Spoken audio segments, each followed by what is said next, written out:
The creature inside the cage was unlike anything most students had ever seen. It stood on 6 powerful legs, each one ending in claws that looked like curved knives. Its body was covered in thick black fur that seemed to move on its own, like shadows dancing in firelight. 6 red eyes glowed in the darkness of its face, and when it opened its mouth, everyone could see rows of teeth that dripped with something green and burning. The smell hit them next. It was the smell of death, of old blood, of something rotten and wrong. Many students covered their faces. Some turned away and tried not to be sick. "This," Instructor Velo said, "is a Vorax. It is the top predator of Chorus 7. It hunts in complete darkness. It can smell fear from 2 kilometers away. Its claws can cut through ship metal. And its bite." He pointed at the green liquid dripping from its fangs. "Its bite contains acid that will dissolve flesh in seconds." The Vorax slammed its body against the bars of the cage. The whole room shook. Students screamed and ran backward, pressing themselves against the walls. Some fell over each other in their panic. Plix grabbed Taiho's arm with all 6 of his thin fingers. "We need to leave," he said, his voice high and scared. "We need to leave right now." But Taiho did not move. He stood in the same spot, watching the creature with a strange look in his eyes. It was not fear. It was something else. Something like interest. "Human." Plix pulled harder. "Did you hear me? That thing will kill us all." "The cage is strong," Taiho said calmly. "It will not get out." "How do you know?" "How can you be sure?" Taiho did not answer. He just kept watching. Velos waited for the room to become quiet again. It took a long time. Many students were crying. Others were holding each other. The fear in the room was so strong you could almost touch it. "As you can see," Velos said, "the Vorax is extremely aggressive. It attacks anything that moves. It does not stop until its prey is dead. On Cora 7, it is responsible for 90% of all deaths." A student in the front row, a tall being made of crystal, raised a shaking hand. "Instructor, why did you bring this thing here? Is it safe?" "The cage is made of reinforced titanium steel," Velos explained. "It has an electric field that will shock the creature if it touches the bars for too long. And the room itself is sealed. Even if the Vorax escaped the cage, it could not escape this room." This made some students feel a little better, but not much.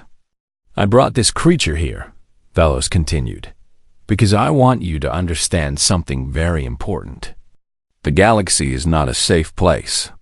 There are worlds out there that will kill you before you even know you are in danger. There are creatures that evolve for millions of years to be perfect killing machines. And we must always be ready." The Vorax roared. It was a terrible sound, deep and loud and full of anger. The walls seemed to shake. Some students covered their ears. Taiho tilted his head slightly, like he was listening to music. Velos noticed this. He had noticed the human from the beginning. While every other student ran away, this small, soft creature had stayed in place. He had not shown any fear at all. It was strange. It was very strange. "Cadet Kim," Velos called out. "You seem very calm. Do you not understand the danger you are looking at?" Everyone turned to look at Taiho. The human suddenly felt many eyes on him. Some were curious. Some were confused. Some were almost angry, like they thought he was being foolish or showing off. Taiho took a moment before answering. "I understand, Instructor. The Vorax is very dangerous. Then why do you not react like your fellow students? Why do you not show fear?" Taiho thought about this question. It was a good question. Why was he not afraid? The Vorax was clearly deadly.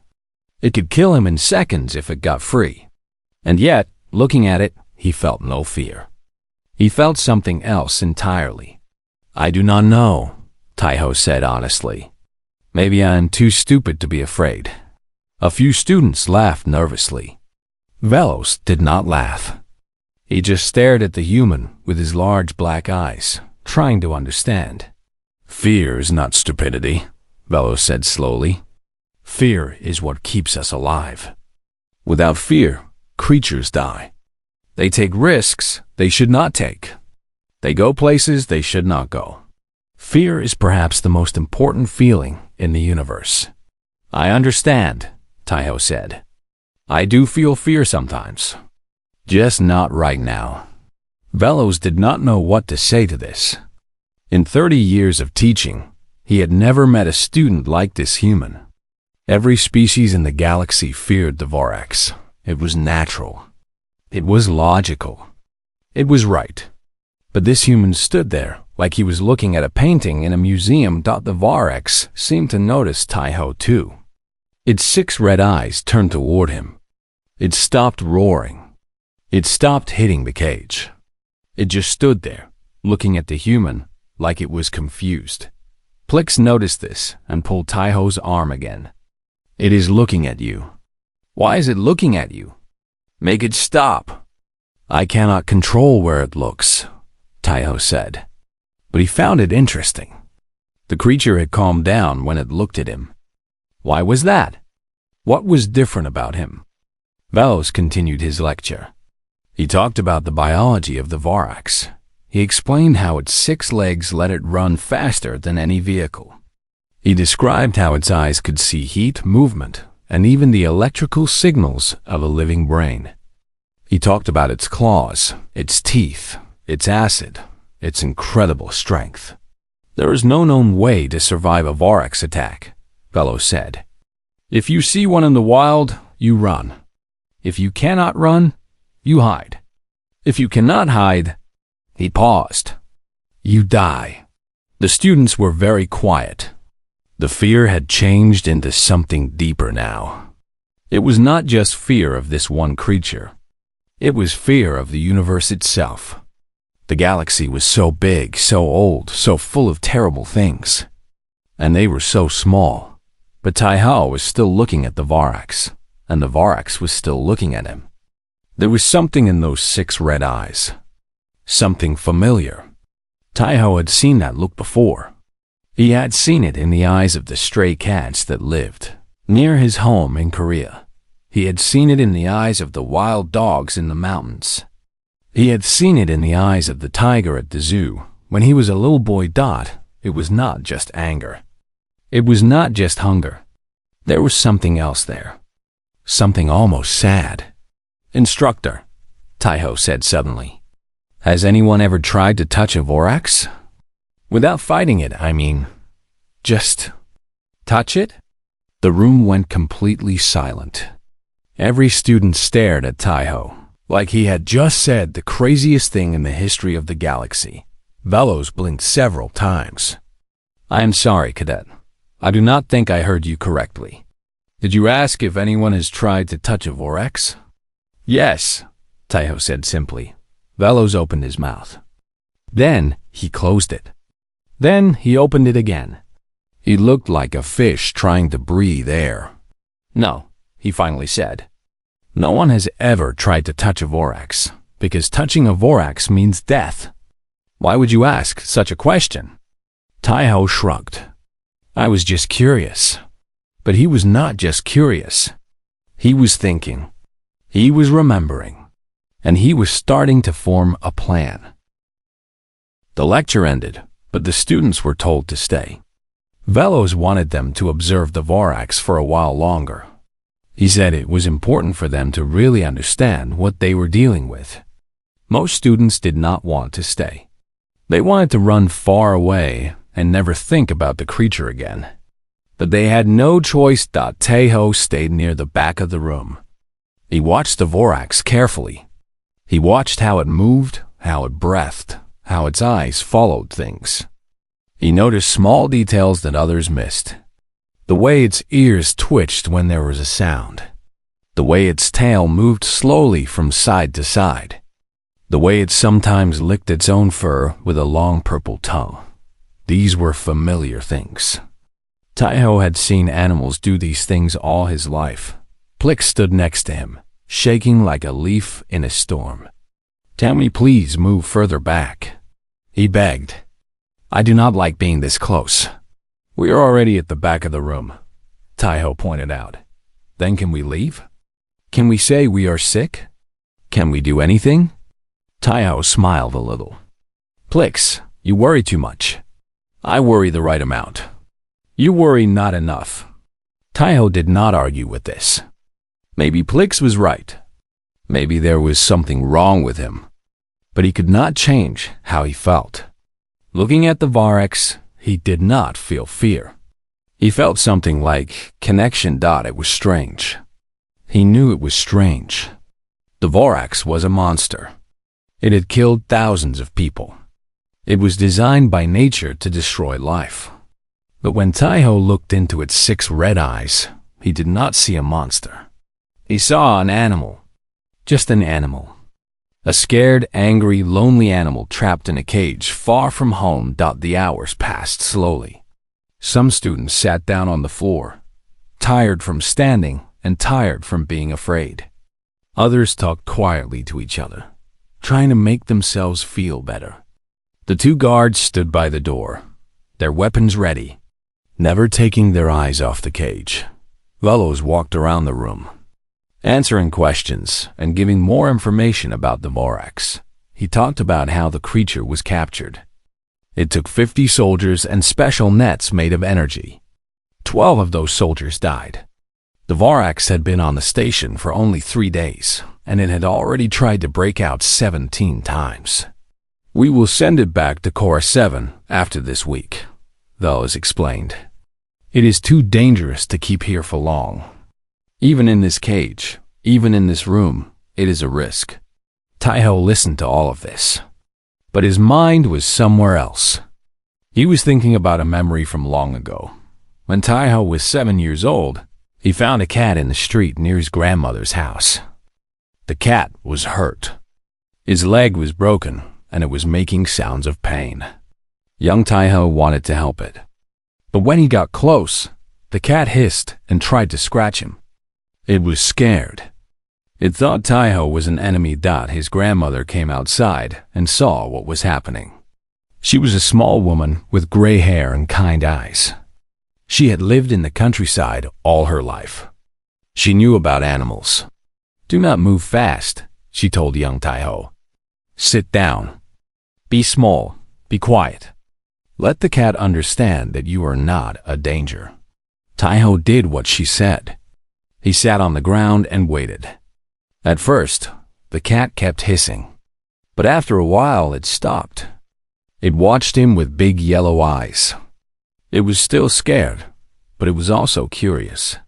"Now," his grandmother said, "hold out your hand. Not toward the cat. Just hold it out, low to the ground. Let the cat come to you." Taiho held out his hand. He waited. Minutes passed.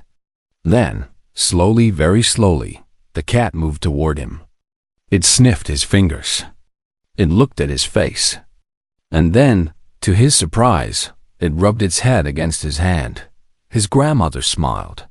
"See? Animals are not so different from people. They want to feel safe. They want to be understood. If you show them you are not an enemy, they will trust you." They took the cat home. Taiho's grandmother fixed its leg.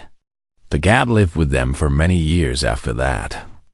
Taiho named it Nabi, which meant butterfly in Korean. Nabi slept on his bed every night until Taiho left for high school. Now, standing in this room on a space station far from Earth, Taiho thought about Nabi. He thought about his grandmother. He thought about all the animals he had known in his life. Dogs that barked but wagged their tails when you were kind to them. Birds that ate from his hand in the park. Even a deer once, in the mountains, that let him get close enough to touch its nose. Humans had lived with animals for thousands of years. They had learned to understand them. They had learned to communicate with them. Not with words, but with actions. With patience. With respect. Could the same thing work with a Vorax? Taiho knew it was a crazy idea. The Vorax was not a cat. It was not a dog. It was a creature from a Deathworld, evolved to kill. But still, it was an animal. And all animals had the same basic needs: food, safety, understanding. He started walking forward. Plix did not notice at first. He was too busy being scared. But when he turned and saw that Taiho was gone from his side, his big eyes got even bigger. Taiho? Taiho, where are you going? Other students noticed too. They saw the human walking slowly toward the cage, toward the Vorax, alone. What is he doing? Someone asked. Is he crazy? Asked another. Stop him, shouted a third. But no one moved. They were all too shocked. They just watched as the small human walked step by step toward the deadliest creature in the galaxy. Velos finally saw what was happening. He had been talking to a student on the other side of the room. When he turned and saw Taiho walking toward the cage, his blue face went pale. Cadet Kim, he shouted. Stop immediately. What do you think you are doing? Taiho did not stop. He kept walking slow and steady. His eyes were fixed on the Vorax. The creature had noticed him too. It stopped moving. It stopped growling. It just watched him approach, its 6 red eyes following his every step. I need to try something, Taiho said calmly. His voice was quiet, but in the silent room, everyone could hear him. Try something? Try what? Getting yourself killed? Velos started moving toward him. Guards, stop that student. The 2 guards ran forward, but Taiho was already at the cage. He was so close now that he could feel the heat from the Vorax's body. He could smell its breath. He could see every detail of its black fur, every drop of acid on its fangs. The Vorax did not attack. It did not roar. It just stared at him. Taiho stopped right in front of the bars. He could see his own reflection in those 6 red eyes. He saw a small human, alone and unarmed, standing before a monster. But he did not feel like he was standing before a monster. He felt like he was standing before a scared animal. An animal that had been taken from its home. An animal that had been put in a cage. An animal that did not understand why everyone was afraid of it. Taiho did something then that made everyone in the room stop breathing. He reached for the lock on the cage door. The Galactic Defense Academy floated in the cold darkness of space. It was a massive station, bigger than most moons. Every year, thousands of young aliens came here to learn. They came from hundreds of different worlds. They learned how to fight, how to survive, and how to protect the galaxy from danger. Instructor Velos walked through the long metal hallways. His 4 legs made soft clicking sounds on the floor. He was a Krellian, a tall creature with blue skin and large black eyes. He had taught at the academy for 30 years. He had seen many strange things. He had taught many strange students. But today was special. Today, he would teach his xenobiology class about the most dangerous creatures in the galaxy. The classroom was large and round. Seats rose up in circles, like a stadium. Students of all shapes and sizes sat in those seats. Some had scales. Some had fur. Some had no body at all and floated like clouds of gas. They all watched Velos as he entered the room. Good morning, cadets, Velos said. His voice was deep and calm. Today we will learn about something very important. We will learn about Deathworlds. A whisper moved through the room. Deathworlds. Everyone knew that word. Everyone feared it. Velos pressed a button on his desk. A large screen appeared behind him. It showed a spinning planet covered in red and orange colors. This is Cora 7, Velos said. It is a death world. The gravity is twice the standard. The temperature changes from burning hot to freezing cold in hours. The air has poison in it. And the creatures... He paused. The creatures there are the most dangerous in the known galaxy. In the middle row, a young Pelorian named Trix raised one of her 6 arms. Instructor, why do we need to learn about Deathworlds? No one goes to those places. Velos nodded slowly. A good question. We learn about Deathworlds because sometimes the creatures from those worlds do not stay there. Sometimes they escape. Sometimes they are brought to other planets. And when that happens, people die. The room was very quiet now. Every student was listening carefully. Later today, Velos continued, I will show you a real creature from Cora 7. You will see with your own eyes why we must always be careful. Another whisper moved through the room. A real Deathworld creature? Here? Some students looked scared. Some looked excited. But one student did not react at all. He sat in the back corner of the room. He was small compared to the others. He had soft brown skin, black hair, and 2 simple eyes. He wore the same gray uniform as everyone else. His name was Kim Taiho, and he was a human. Taiho was the only human at the Galactic Defense Academy. In fact, he was one of the only humans most of these aliens had ever seen. Earth had only joined the Galactic Council 5 years ago. Humans were still new to space. They were still learning about the galaxy. And the galaxy was still learning about them. A Florian student named Plix sat next to Taiho. Plix was small and green, with big round eyes and thin arms. He was nervous most of the time. Right now, he was very nervous. Did you hear that? Plix whispered to Taiho. A real Deathworld creature. Here, in this room. We could all die. Taiho smiled a little. I am sure it will be fine. Fine? Plix's eyes got even bigger. How can you be so calm? Do you not understand what a Deathworld is? I understand, Taiho said. His voice was soft and relaxed. But being scared will not help us. Let us just wait and see what happens. Plix shook his head.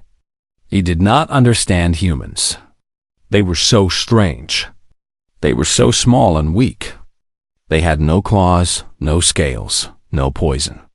Their planet was not even in a good part of the galaxy. It was far away, near the edge of everything.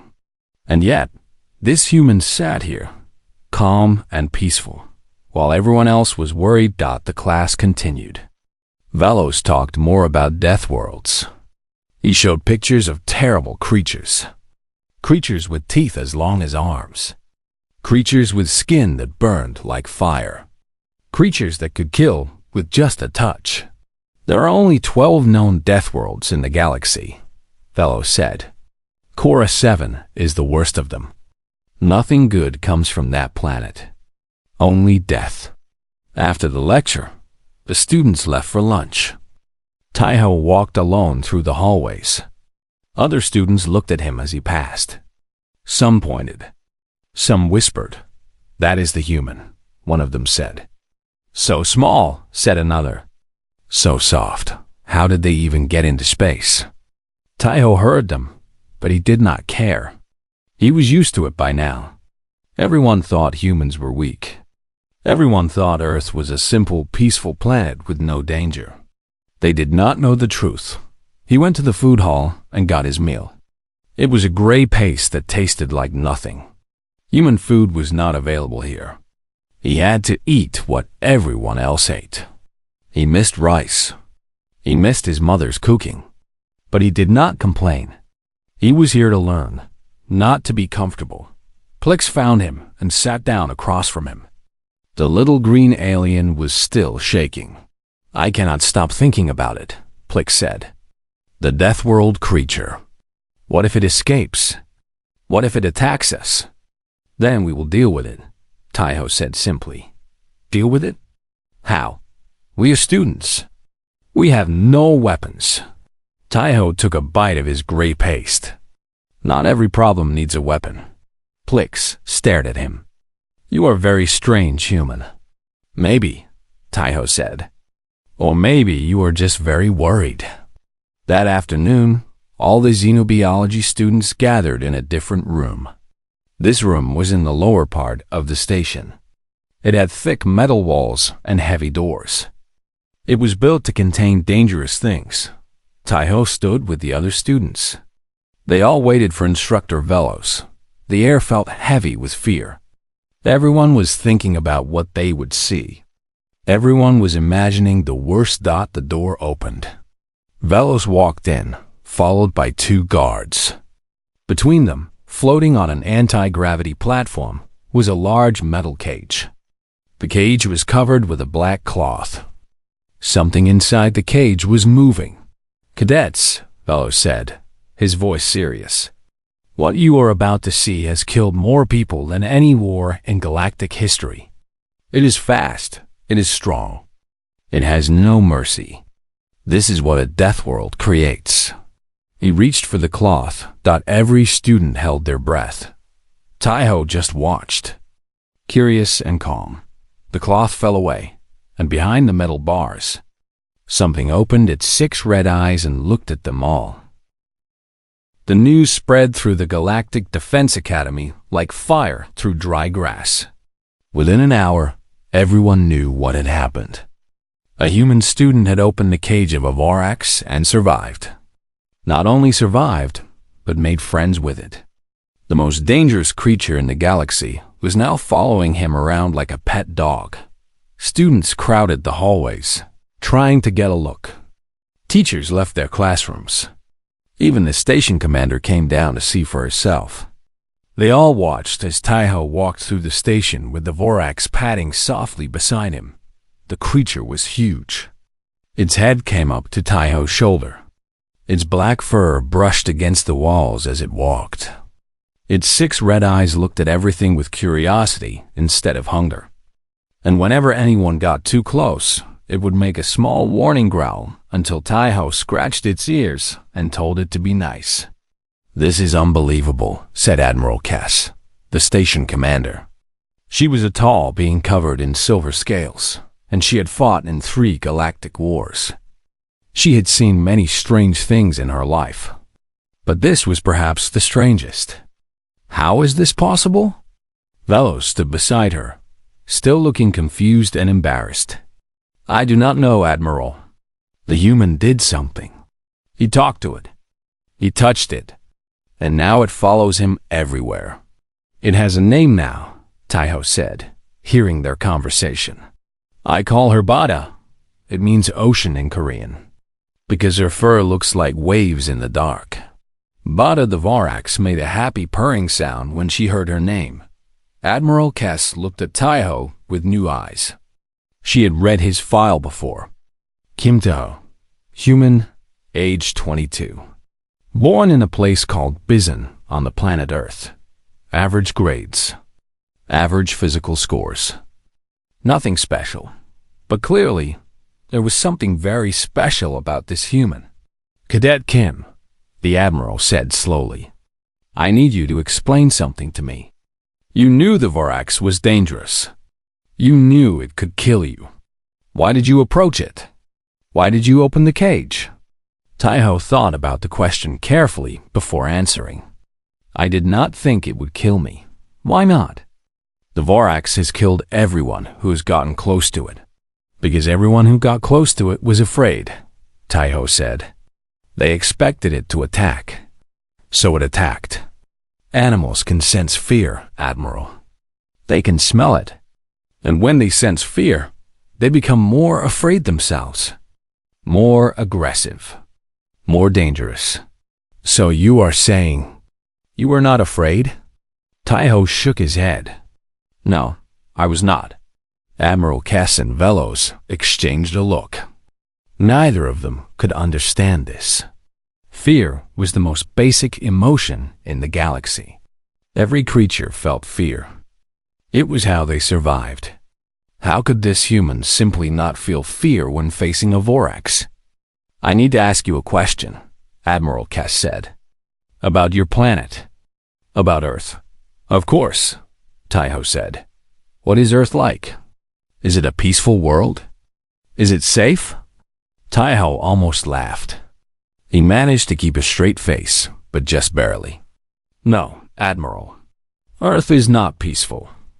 And it is definitely not safe. What do you mean? Taiho took a deep breath. He had been waiting for this question. He had been waiting to tell someone the truth. On Earth, he began, we have creatures called sharks. They live in the ocean. They have hundreds of teeth, and they can smell blood from kilometers away.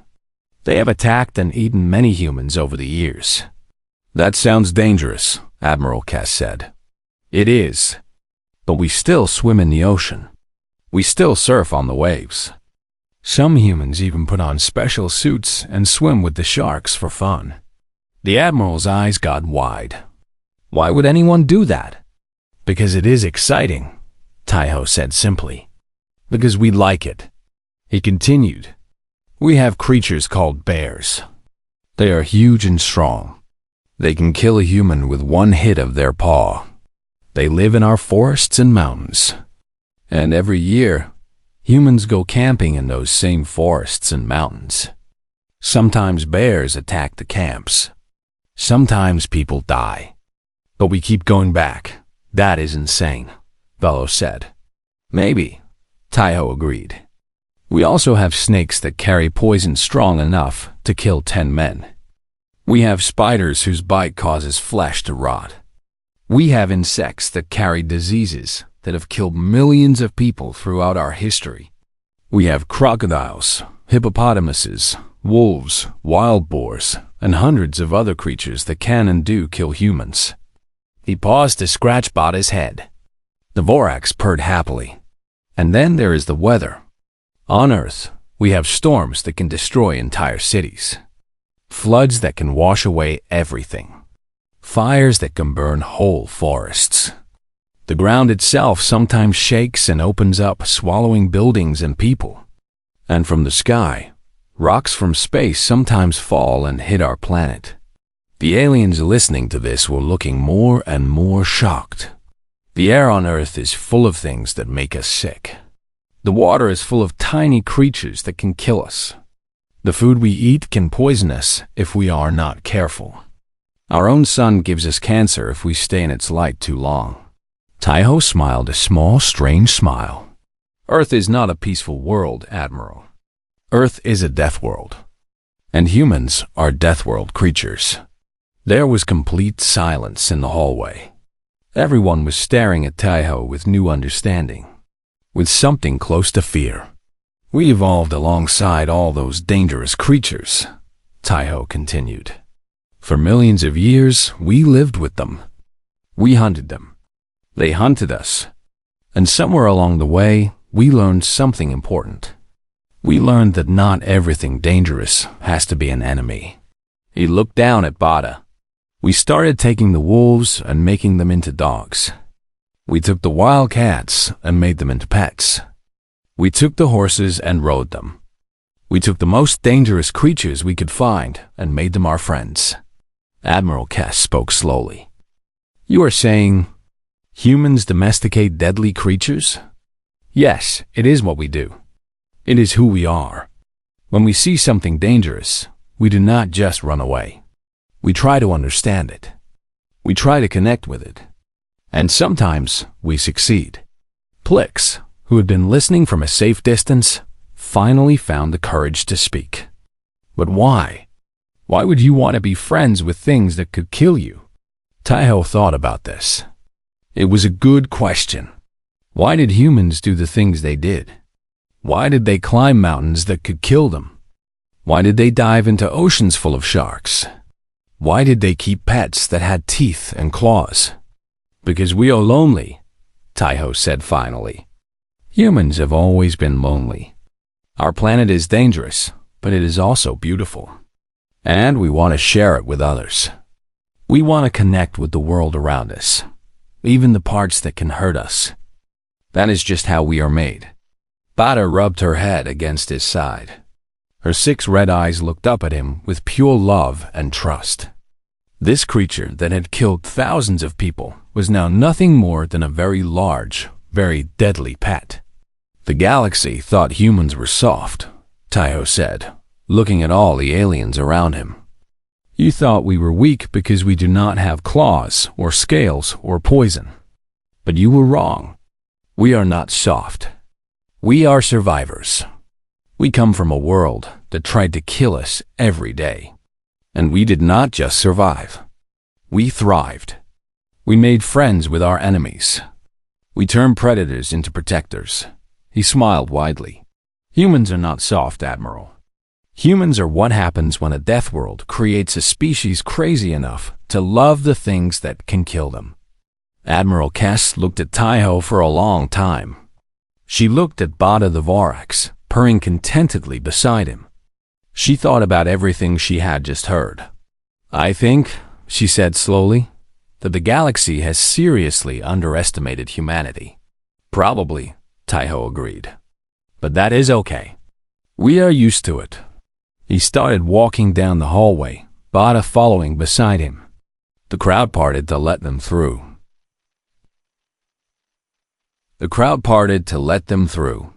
Every alien stepped back, giving the human and his pet plenty of space, but they were not stepping back out of fear. Not anymore. They were stepping back out of respect. As Taiho and Bada walked away, Plix found himself smiling. He had always thought his human friend was strange.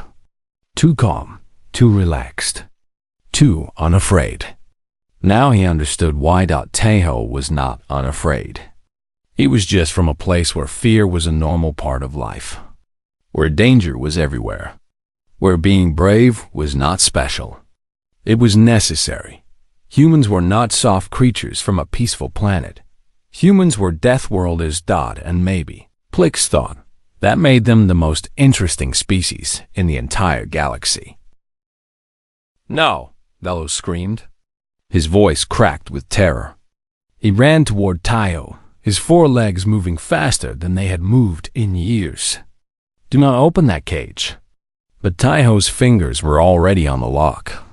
It was a simple electronic lock with a code. However, Taiho had watched carefully when Velos opened it earlier to show the creature more clearly. He had remembered the numbers. The lock clicked open. The room exploded with screams. Students ran in every direction. Some tried to climb the walls. Some fell over each other. Some just stood frozen, unable to move, unable to think. The two guards raised their weapons, pointing them at the cage, at Taiho, at everything. Fire. One guard shouted, "We need to fire." "We cannot." The other yelled back, "The human is in the way."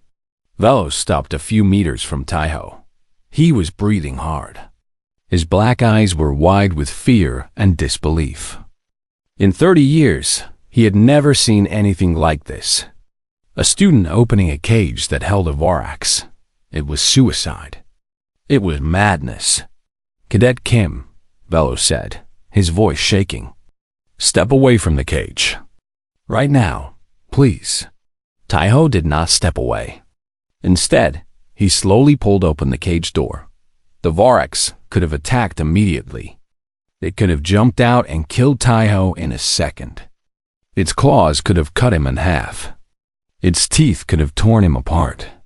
Its acid could have melted his flesh from his bones. But it did none of these things. The creature stayed where it was. It watched Taiho with its 6 red eyes. Its body was tense, ready to move. But it did not move.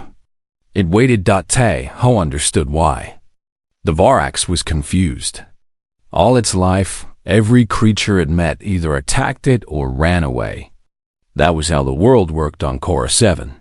Kill or be killed. Hunt or be hunted. There was no middle ground.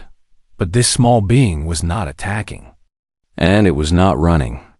It was just standing there, calm and quiet, looking at the Vorax like it was the most normal thing in the world. Taiho spoke softly. "Hello there." His voice was gentle, like water in a stream. There was no fear in it. No threat. No challenge. Just a simple greeting, like he was meeting an old friend. The Vorax tilted its massive head. Its ears moved forward.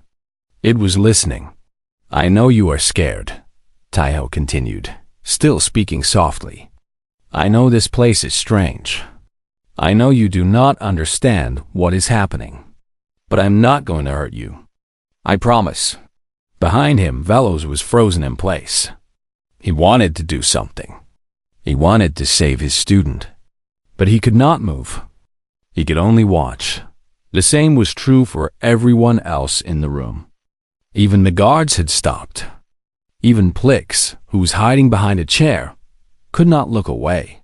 The whole universe seemed to hold its breath. Taiho slowly raised his hand. Not fast, not sudden. Just a slow, gentle movement. He held his hand out toward the Vorax, palm up, fingers relaxed. It was the same thing he had done with the herd cat when he was 7 years old. It is okay, he said. See, I am not a threat. I am just a friend. The Vorax looked at his hand. Its nostrils moved as it smelled him. It smelled his skin, his sweat, his blood, his breath. It smelled everything about him. And then something impossible happened. The Vorax moved forward. Not fast, not aggressive. Just a slow, careful step out of the cage. Its 6 legs made no sound on the metal floor. Its red eyes never left Taiho's face. It was completely out of the cage now. Free. It could have attacked anyone in the room. It could have torn through the walls and escaped into the station. It could have done anything. Instead, it lowered its massive head toward Taiho's hand. Taiho did not flinch. He did not pull back. He stayed perfectly still as the Vorax brought its face close to his palm. He could feel its hot breath on his skin. He could see every tooth in its mouth. The creature sniffed his hand once, twice, 3 times. And then, very gently, it pushed its head against his palm. Taiho smiled.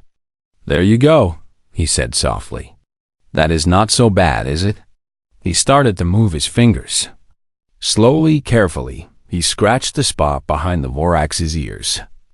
It was a spot that all animals seemed to like. Cats, dogs, even the deer in the mountains. There was something about that spot that made animals feel good. The Vorax made a sound. It was not a roar. It was not a growl. It was something like a purr. A deep rumbling purr that came from somewhere inside its massive chest. Taiho laughed quietly. You like that, huh? You are just a big kitty. Are you not? He scratched harder. The Vorax leaned into his hand. Its 6 red eyes closed halfway. Its whole body relaxed. The claws that could cut through metal went soft against the floor. The fangs that dripped acid disappeared behind closed lips. Good kitty, Taiho said. Good girl. Or boy. I am not sure which. But good kitty anyway. The room was completely silent. No one moved. No one spoke. No one even breathed. Velos stood with his mouth open. His mind could not process what he was seeing. A human petting a Vorax. And the Vorax was enjoying it? This was impossible. This went against everything he knew. Everything he had learned. Everything he had taught. The Vorax was a perfect killing machine. It had no feelings. It had no gentleness. It was death itself, given 6 legs and red eyes. But here it was, lying down on the floor, rolling onto its side, letting this tiny human scratch its belly. What? Velos tried to speak, but his voice would not work properly. What are you? How are you? Taiho looked up at him and smiled. She was just scared, he said simply. All alone in a strange place, surrounded by creatures that feared her. She did not want to hurt anyone. She just wanted to feel safe. She? Velos repeated weakly. I think it is a she, Taiho said. I am not sure, but she feels like a she to me. The Vorax made another purring sound and rubbed her head against Taiho's leg.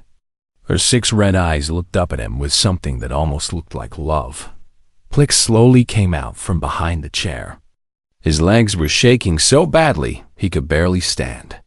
But he had to see this closer. He had to know if it was real. "Taiho," he whispered. "How? How are you doing this?" Taiho looked at his friend. "I am not doing anything special. I am just being nice to her. That is all. But it is a Vorax. It has killed thousands of people." "Maybe," Taiho said. "But those people were afraid. They attacked her first. They treated her like a monster. So she acted like a monster. What else could she do?" He continued scratching the Vorax's belly. The creature made happy sounds and kicked one of its 6 legs in the air, like a dog getting its favorite spot rubbed. "Animals are not so different from people," Taiho said, remembering his grandmother's words. "They want to feel safe.